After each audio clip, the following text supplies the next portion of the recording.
Mi fa ribrezzo!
Good afternoon.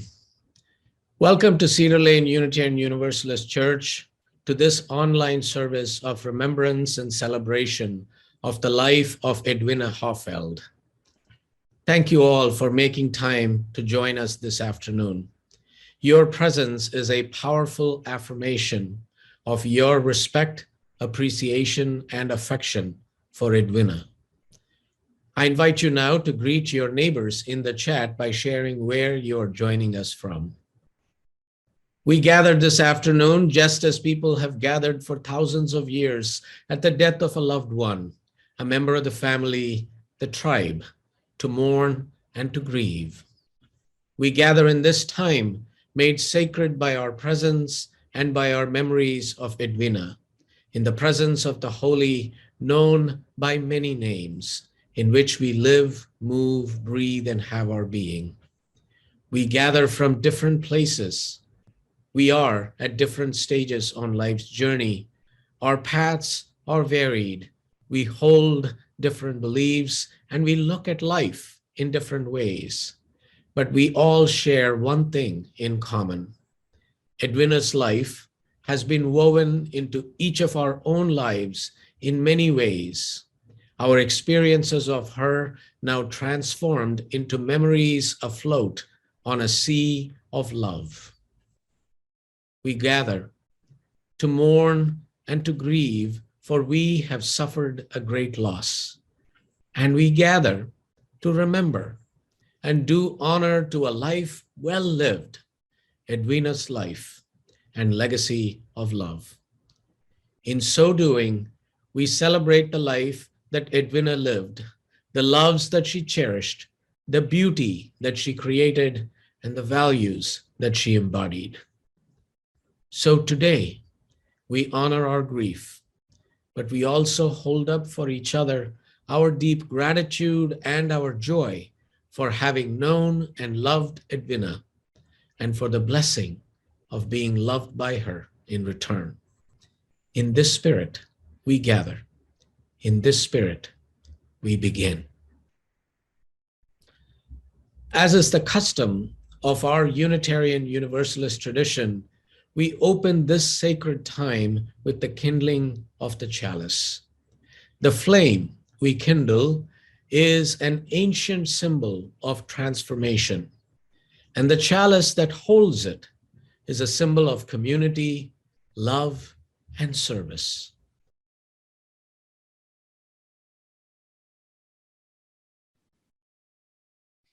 A human life is sacred.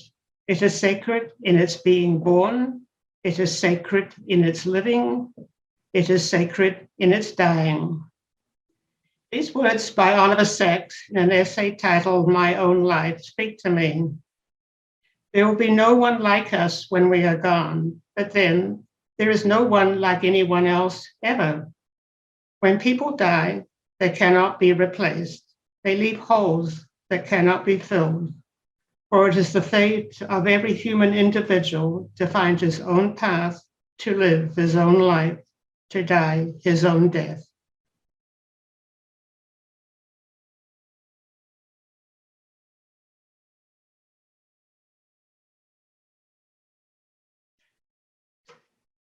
I light the chalice for Edwina, my good friend, my longtime office volunteer, and church archives partner, remembering her wide smile, her authenticity, her gentle spirit, her intelligence, kindness, and inner beauty, her throaty laugh.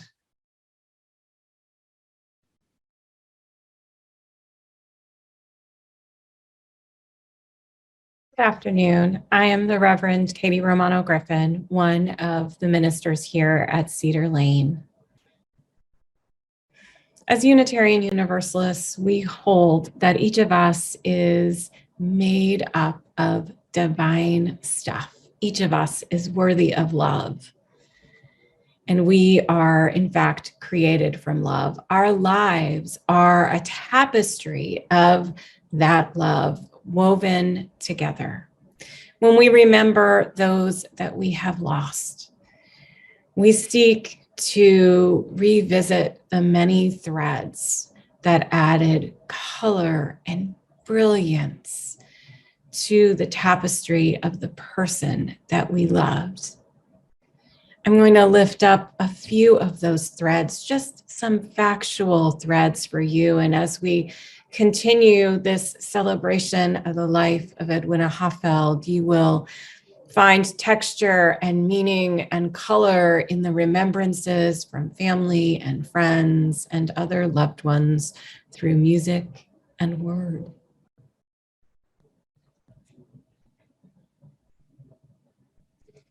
Edwina was born to Edwin and Rita. Her siblings are Jessie, Geraldine or Jerry, and Emily. She was born in Oberlin, Ohio, which was, I'm told, the closest hospital to the unincorporated town of Birmingham, Ohio, where her family lived at the time. She was born on September 6th of 1945. Edwina grew up surrounded by love. She lived in a small community that was full of lots of relatives, and kids could just flow between the houses, coming and going, receiving love everywhere. She went to Ohio Wesleyan University for a bachelor's degree in music in 1967, and later received a master's of education in 1972 from Ohio State University. For her career, she was a music teacher in White Plains, New York from 1967 to 1971, a kindergarten teacher in Hudson, New York from 1972 to 1973, and a kindergarten teacher in West Irondequoit, New York from 73 to 76. She worked as a daycare teacher in Rockville, Maryland from 1977 to 1978. Her hobbies included all things music, piano and voice, performing in choirs, including our Cedar Lane Choir, and oh, how she loved concerts. She enjoyed yoga and, of course, anything that her children were involved in. At Cedar Lane, she was involved in Kaleidoscope, an adult social potluck group that existed in the 80s, choir. She was an administrative aide, mostly with Glennis Belays, and a teacher. She also was Glennis's partner in the archives. It is often said that we don't always remember the specifics of what someone has said in our lives, but we always remember how they made us feel. And today we honor and remember Edwina, who was a loving mother, a wonderful friend and family member who exuded compassion and kindness.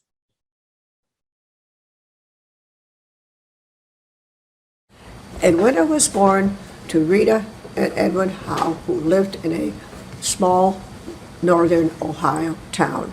They had 3 daughters, Jessie, 15, Jerry, 12, and Emily, 11, who were very excited to have a new baby sister. I was so overcome with joy that when I went to school, I announced to 1/2 of the school population that I had a baby sister, and she was beautiful and she looked just like me. When she was old enough, we had her participate in many of our teenage activities. One that she loved was we made her a cheerleading outfit so she could be on our cheerleading squad. She really enjoyed that.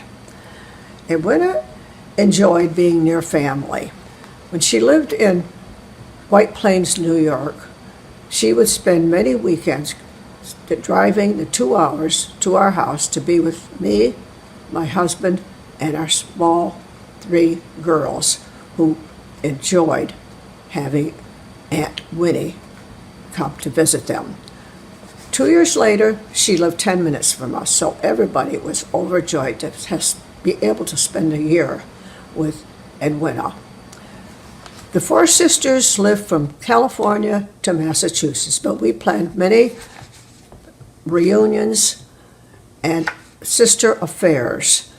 Edwina was our leader in remaking songs. We sang silly, goofy songs to our family at many of the reunions and get-togethers. Edwina was always concerned with the welfare of other people. When my daughter Laura and I visited her in the nursing home, she was very sick, but she was very concerned that we had some fun while we were in Maryland. I want to read a poem that I found that is titled, I Thought of You Today. Title, author unknown. I thought of you with love today, but that is nothing new. I thought of you yesterday and days before that too. I think of you in silence. I often speak your name. All I have are memories and a picture in a frame. Your memories are a keepsake with which I'll never part. God has you in his keeping. I have you in my heart. We loved you, Edwina.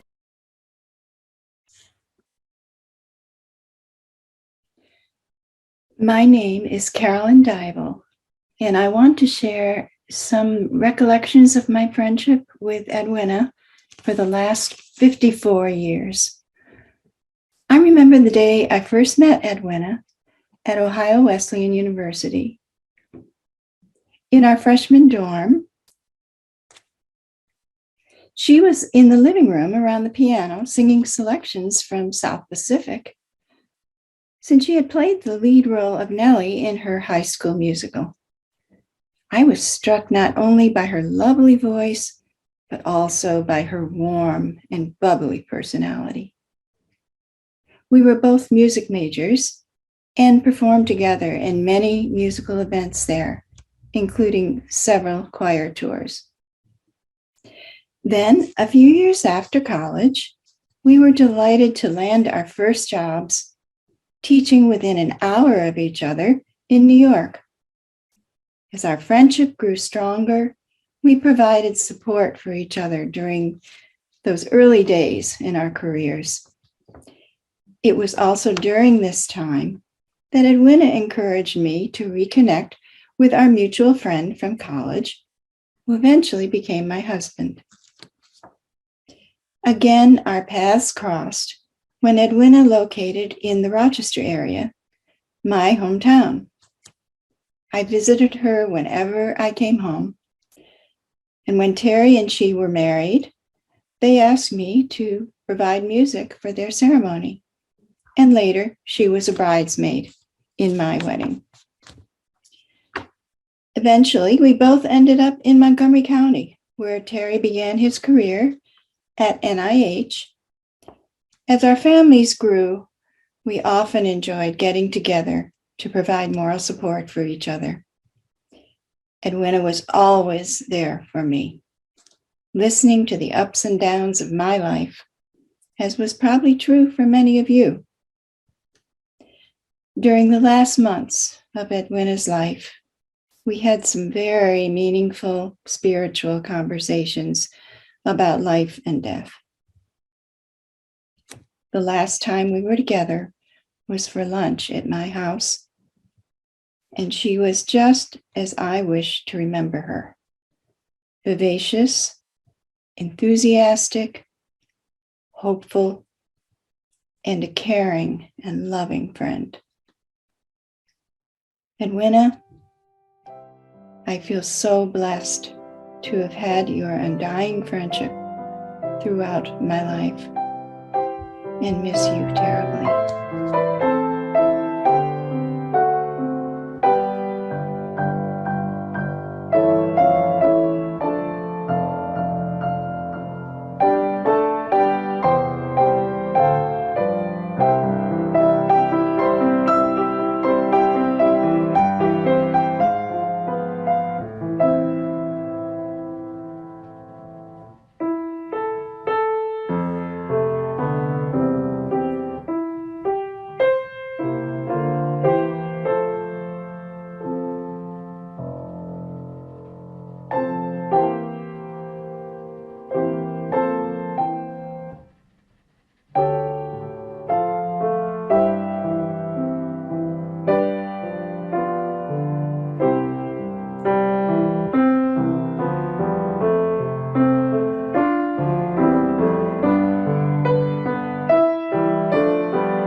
Good afternoon. I'm Betsy O'Brien, and I met Edwina, or Eddie as we called her, through the Al-Anon program.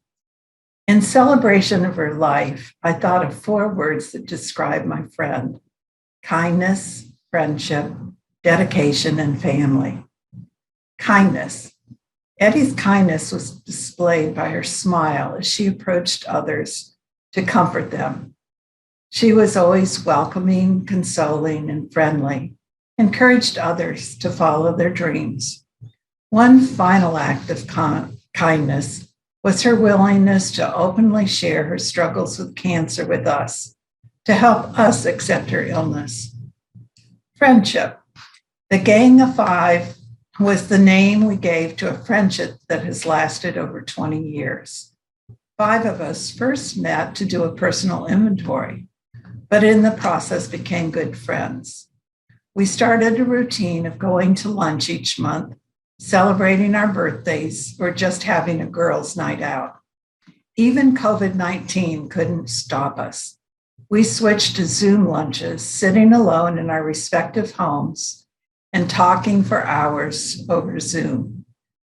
This spring, we were so excited to meet in person again and have lunch on my deck for the first time in a year and a half. Dedication. Eddie was also a dedicated member of a book club. There were 12 of us, and she served as a secretary, keeping track of the proposals and votes on book recommendations every 6 months. We also knew that of all of us, she would definitely read the book, and not just read, but do research about it. For her, the book club was social, but also encouraged her intellectual curiosity. When it was her turn to recommend a book, she would actually read several books because she had trouble making decisions about just one. Family. Family was a major focus of Eddie's life. She frequently talked of her love and admiration for Terry. We learned about her fondness for her sisters over the years, as she described trips to Puerto Rico and Cape Cod to visit with them. However, her children were the major focus of her life. She dedicated her life to being a loving and giving mother, and she was so proud of her daughter Erica and her son Brad. To end, I'll use the last words of a prayer by St. Francis de Sales that Eddie and I found comforting during her illness. Be at peace, dear friend.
Hi everyone, I'm Erica, Edwina's daughter, and I'd like to share a story about her.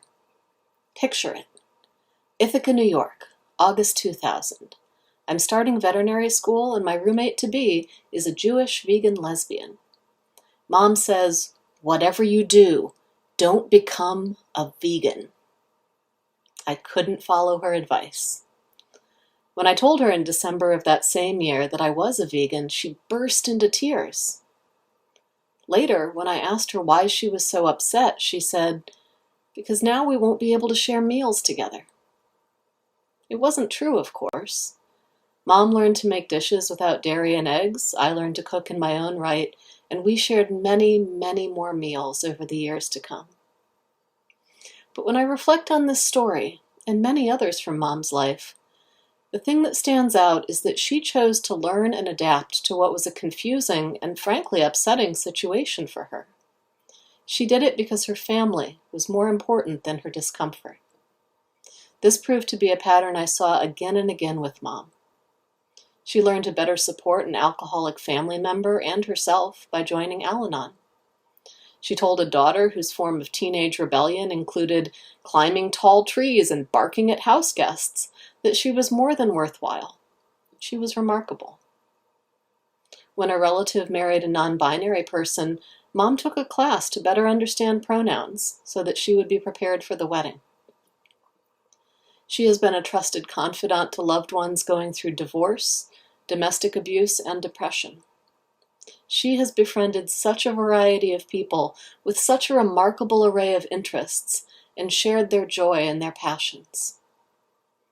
And when I was young and saw this behavior, I took it for granted. I assumed that's just how people worked. With time, I realized it isn't how everyone works.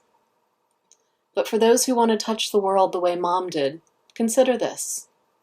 Really see the people you care about for who they are. Learn about what they love. Support them with all the kindness you can muster. But there's one thing you can do differently. You don't have to be surprised when all of that love comes back to you in kind. Hi, I'm Edwina's son Bradley. I'd like to thank all of you for joining me in celebration of Mom's life. Over the last few weeks, I've had the opportunity to compile an album of photos that span Mom's lifetime. From all the archives that I had the pleasure of reviewing, what stands out to me the most is a video of our family's 2019 Christmas vacation in Arizona.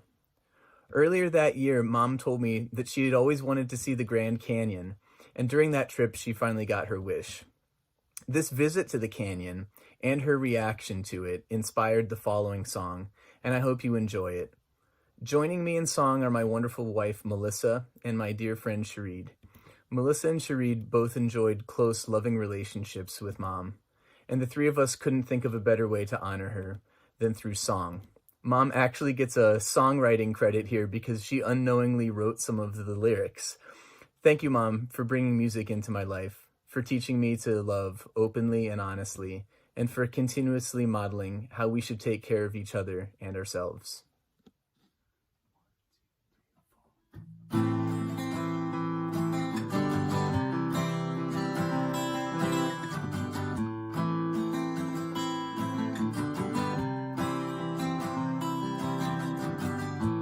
There's no need to wait a lifetime to see what we want to see. As long as we have each other, words come easily. Oh my God, it looks like a picture. Can't believe that it's real. Carry the joy you have. Carry your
Oh my God. Oh wow. Oh, I can't believe this. Oh my God, that looks like a picture. I can't believe that's real. I thought the palm trees looked unreal. Oh my God.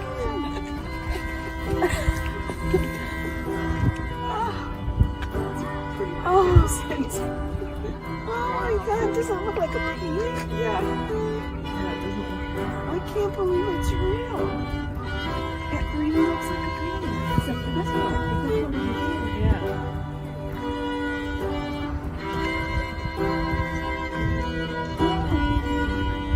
Oh, okay, look at here.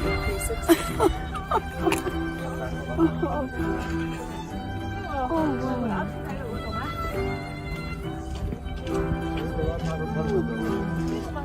You okay, Jerry? Oh. So we go down there.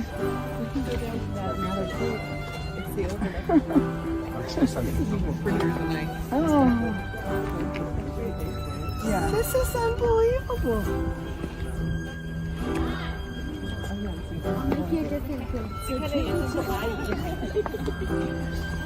Does it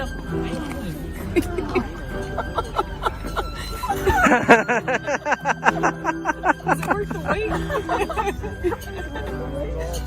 Oh, wow.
Mama, don't you worry now.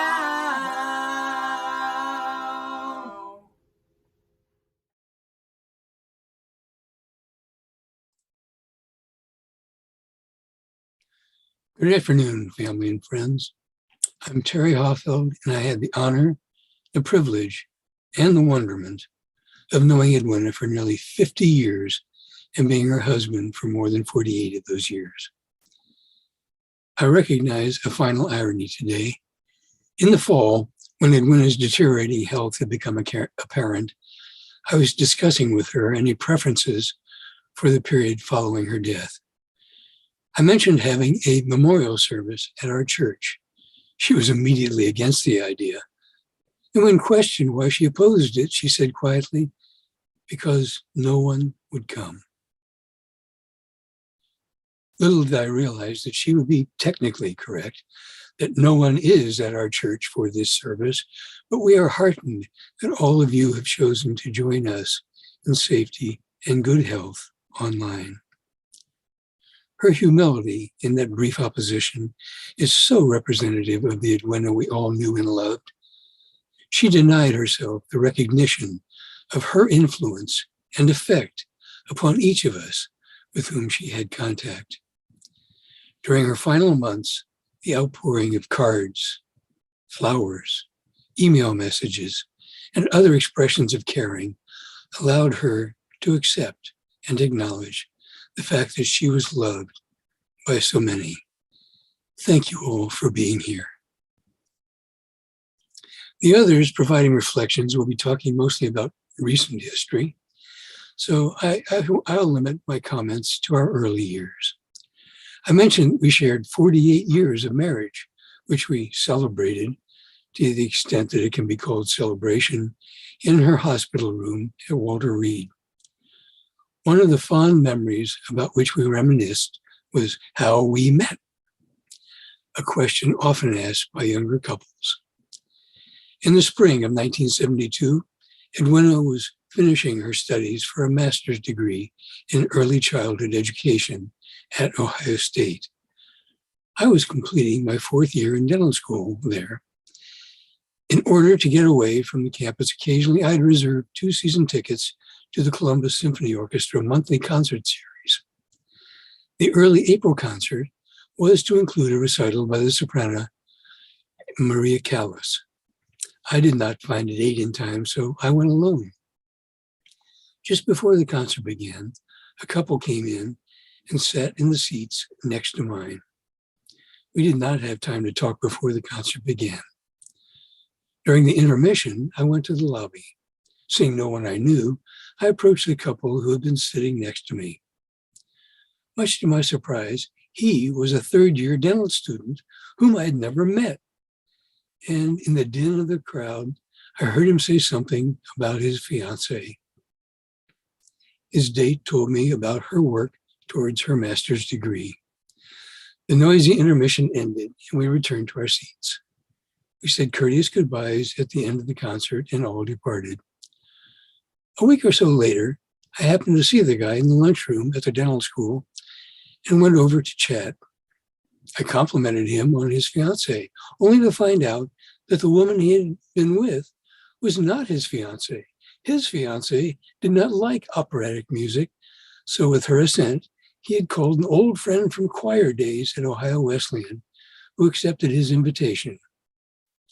Since I was looking for a date for another event, I asked him the phone number of his friend. Yes, that was Edwina Howe. She accepted my invitation for April 28, our first date. I think you can see the myriad of coincidences that qualify our meeting as being extraordinary. We saw each other a lot during the month of May. We both recognized that we had something special between us. I was committed to move to Rochester, New York in June for graduate school. She was able to secure a teaching position in Hudson, New York, near the home of her sister, Jerry. Those 2 cities are 250 miles apart, so the New York Thruway and Amtrak Rail saw us frequently during the next year. In June 1973, I proposed, and we were wed in August 1973. We left Rochester in December 1976 and moved to Rockville, Maryland. Erica was born in December 1978 and Bradley in February 1984.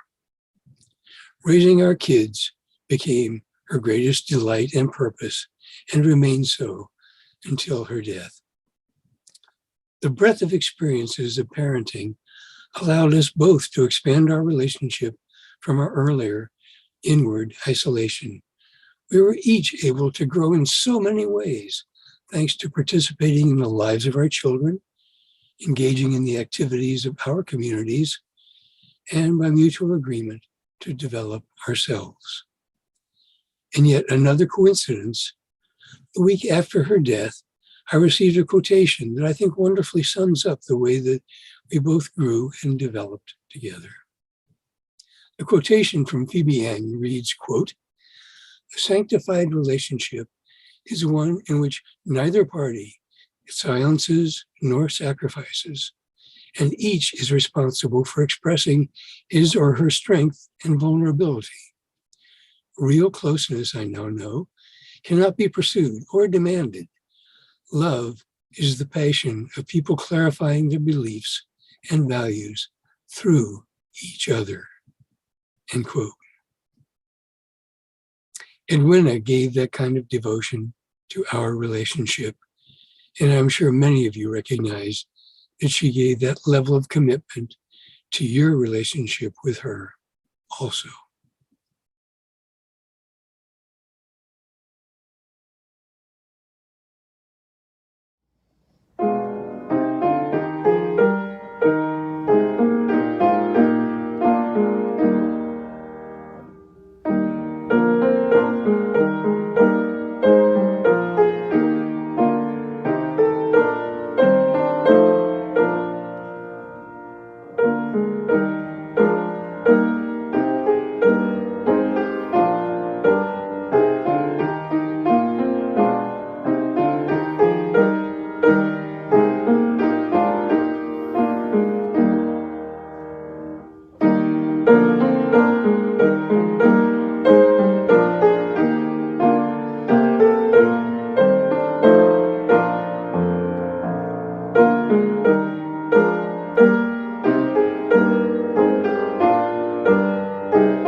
to join me now in the spirit of prayer, meditation, or reflection.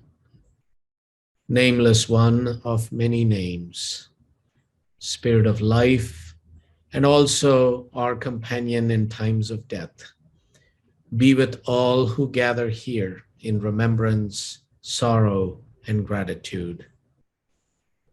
We pray comfort for the hearts of all those who knew and loved Edwina, especially her family and friends. Be with them in this time of grief and loss. Keep them open to feeling the love that remains for them, ever renewing in the world. In our grief, help us to always remember the gifts and cherish the memory that came from knowing and loving Edwina. Sweet mystery, we pray hope that we will always seek new and creative ways to honor the legacy of confidence, intelligence, tenacity, faithfulness, kindness, and love left on this plane by our beloved friend Edwina. Spirit of love, we are grateful for this day. We are grateful for the opportunity to celebrate the life of Edwina Hoffeld. Although we will miss her, we are grateful that we are able to share life's journey with her. Give us strength to feel the blessings of connection, which goes deeper than any human knowing, and hope enough to honor the gifts of life, even in the midst of death. Amazing grace. Turn our eyes and hearts again to the world of the living, to the needs of those we love, to the work we are called to do, and to a strong faith for the remainder of our years. Help us fashion a tapestry of praise to the goodness of life, that our love for Edwina may be witnessed, renewed, and strengthened in our love for each other and for life itself. In the name of all that is holy, life-affirming, and life-sustaining, we say, Amen. Blessed be. So may it be.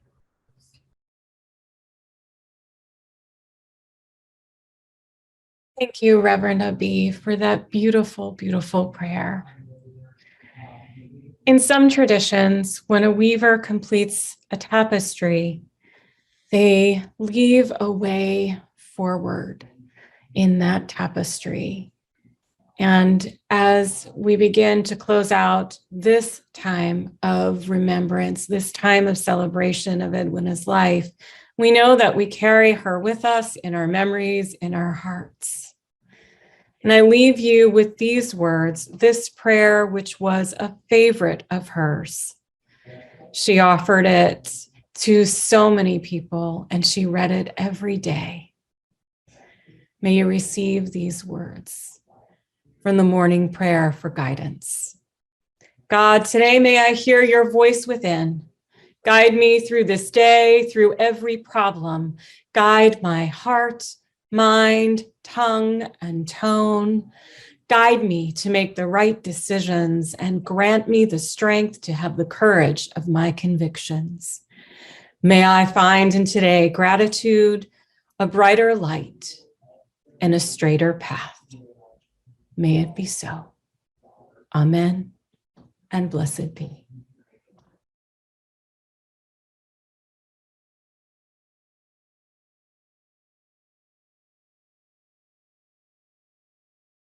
Warm summer sun, shine kindly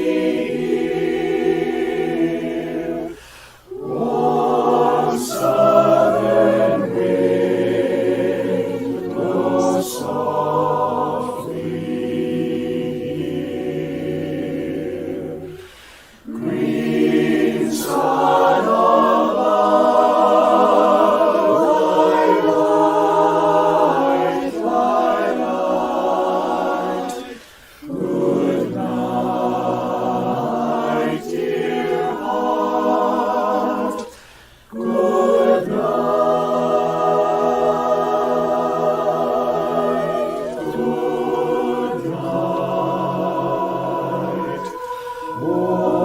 Son.